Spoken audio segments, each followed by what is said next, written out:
Welcome to the Explainer. Today, we're going to talk about something really cool.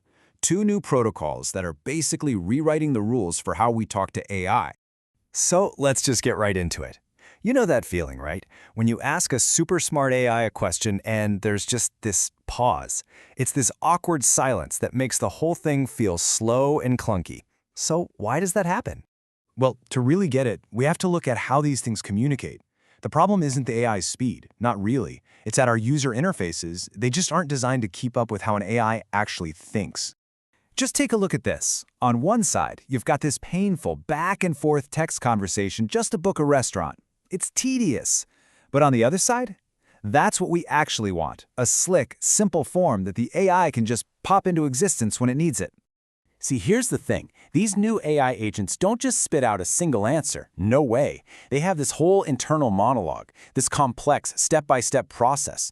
They're pulling data, analyzing it, noticing things, and sometimes they even need to stop and ask you for permission. Our old web protocols, they're just not built for that kind of rich conversation. And this quote just nails it, doesn't it? Trying to force these fluid, long-running interactions into a standard REST API is like trying to stream a live video over email. It's the perfect analogy. We're using tools from a different era for a brand new problem. That whole request, wait, response model, it's completely broken for this. Okay, so how do we fix this mess? Well, that brings us to the first piece of the puzzle, a totally new way of communicating called AG-UI. Think of it as the event stream. You know the old way, right? It was all transactional. You'd send a request, and then you'd wait.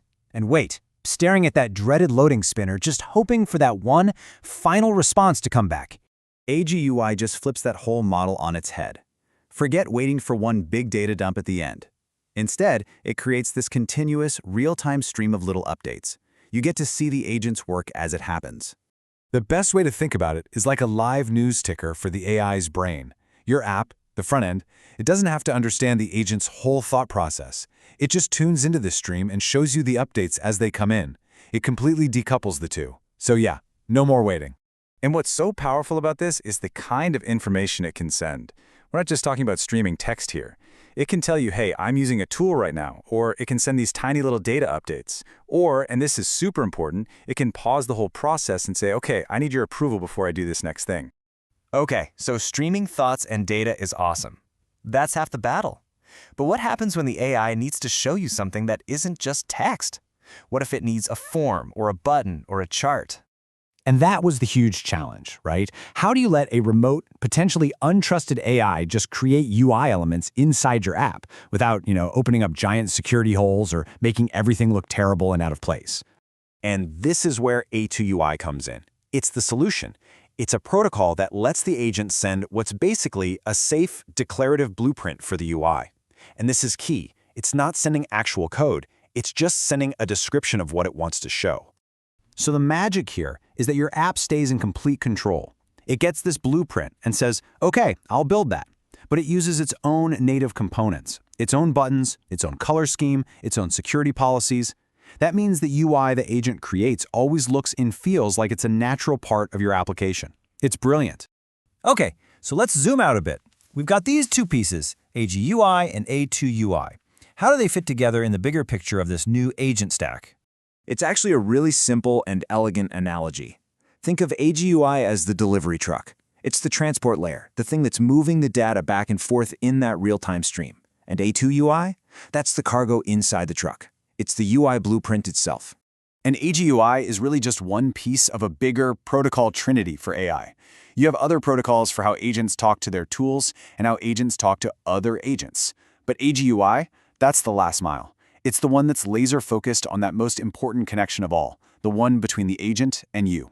And look, this isn't just some academic concept. This is happening right now. We're talking about huge players like Google and Microsoft getting on board. And it's not just them. A whole ecosystem of popular frameworks like LangGraph, Crew AI, and Llama Index are all adopting this new standard. This is the real deal. All right, so we've covered the tech, but what does all of this actually mean? What's the impact on us, the users, and on the developers who are building these things? Get this. Because of this whole streaming approach, the very first word from an AI can show up on your screen in as little as 200 milliseconds. Think about that. Even if the full answer takes, say, 10 seconds to figure out, you start seeing something almost instantly. And this right here is the absolute key. It's as much a psychological trick as it is a technical one. The AI isn't necessarily thinking faster, but it feels faster to us. That immediate feedback gets rid of that awful, am I just waiting for nothing feeling, and keeps you locked in the conversation. And for the devs out there, this might be the best part. It's an open standard. It's not some proprietary product.